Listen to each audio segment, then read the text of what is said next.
Hello everyone, আমার কোলে যাকে দেখছো তার নাম হলো কুট্টুস। ওকে আমি 20 দিন বয়সে নিয়ে আসি, যখন ওর সদ্য চোখ ফুটেছে, হয়তো দিন কয়েক হবে। ওকে কেউ ফেলে রেখে যায় বাড়ির পাশে। ওর যেহেতু মেয়ে সন্তান ছিল, তাই হয়তো ফেলে রেখে গেছে। আর ও খুব সুন্দর ছিল দেখতে। নিয়ে আসি বাবা মার আপত্তি থাকা সত্ত্বেও, কিন্তু বাবা মার এখন চোখের মণি। সত্যি কথা বলতে অনেকেই বলে যে তুমি দেশি কুকুর পুষে এত আদিক্ষেতা করো কেন। হ্যাঁ, দেশি কুকুর তো কি হয়েছে, আমার কাছে দেশি কুকুর বিদেশি কুকুর সবই সমান। আমি কিন্তু আলাদাভাবে দেখি না।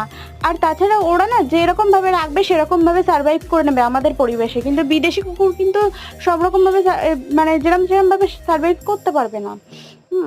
তো আমি সবাইকে সাজেস্ট করব, যারা যারাই কুকুর পোষো তারা তারা দেশি কুকুর পুষো। কারণ রাস্তায় অনেক কুকুর পড়ে থাকে, অনেক বাচ্চাগুলো এত কষ্ট পায়। একটাকে অ্যাডপ্ট করলে হয়তো একটা বাচ্চা ভালো থাকবে।